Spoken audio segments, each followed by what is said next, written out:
Today we are at Musical Theater Heritage, located on the third level of the Crown Center shops at 2450 Grand, where nearly 50,000 visitors are expected this year alone. Today we are also speaking with Executive Artistic Director Tim Scott, who will tell us what happens behind the scenes and in front on the stage. Thank you for coming today. Yeah, thanks for having me.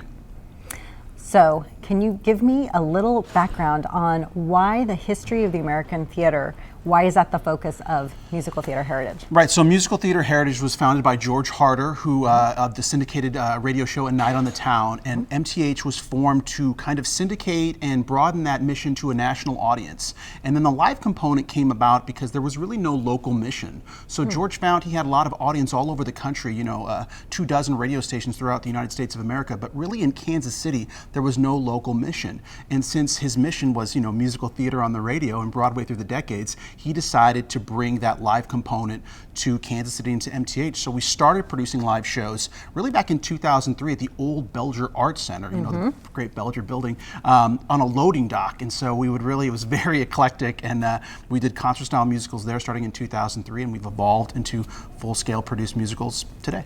And you, in addition to your current season, which your upcoming performance is In the Heights, which is a huge hit, Tony Award-winning hit.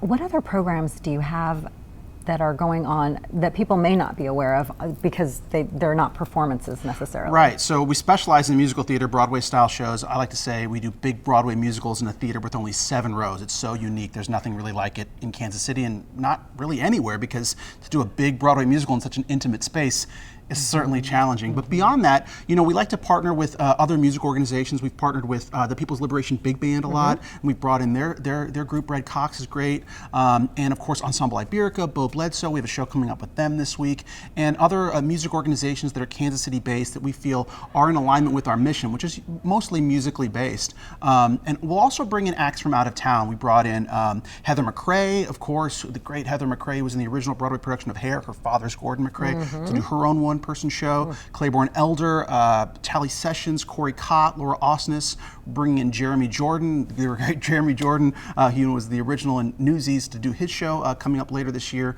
So yeah, it's not just musical theater, but we really kind of try to specialize in a lot of different areas of musical performance. And then of course the Empire Dance Academy in our newly renovated dance studio a few years ago, where Kenny Personette runs and maintains his own dance facility. So we like to partner with arts organizations, with musical collaborators, because we find that the more people we can collaborate with, the better we can do. How about your educational programs for youth, and why is that important to Definitely. the mission? So in 2016, we started the education program here. We had 24 students enroll that year as kind of a pilot session. And this year, in 2019, we have nearly 300 students enrolled. And you have something going on now. You have summer art camp going on. Right. So we're in we do summer camps through June and July, all through August 2nd is when our camps conclude. And we got national recognition because we were one of the first companies to do a Camp Hamilton, where we take all that great Lin-Manuel Miranda stuff. We've partnered with Operation Breakthrough, who those kids are really attracted to that and really feel heard and included in that type of music and experience.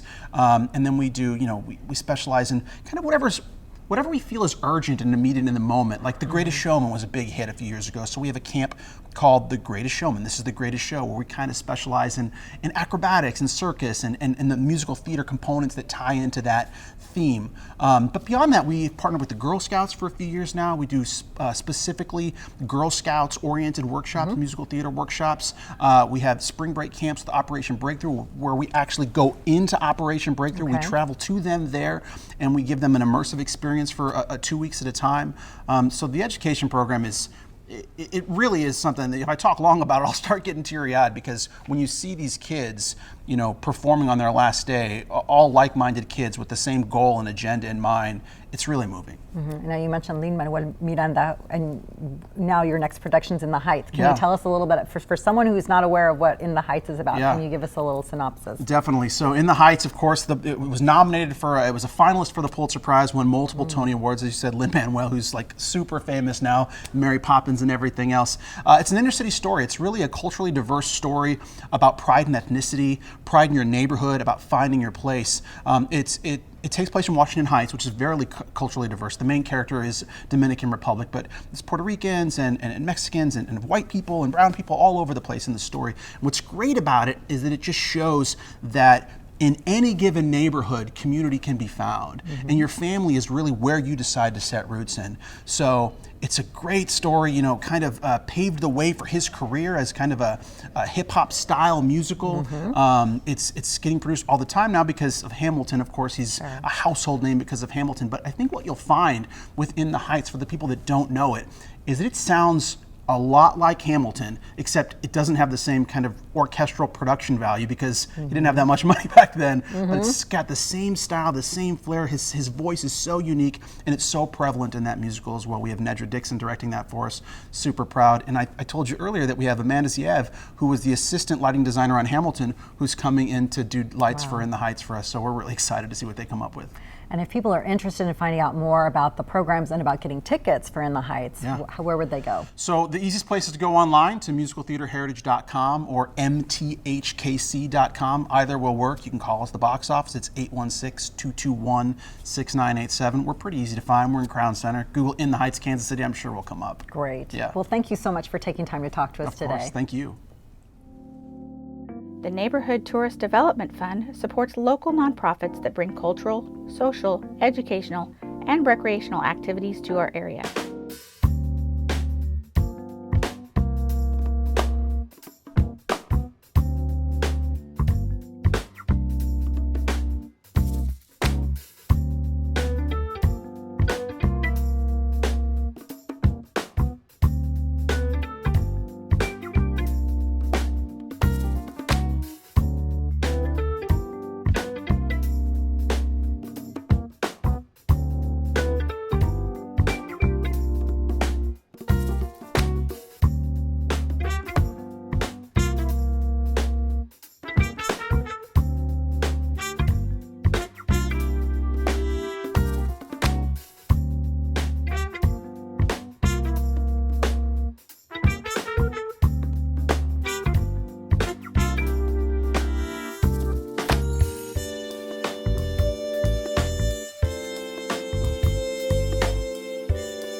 To learn about additional upcoming events, visit kcmo.gov/NTDF.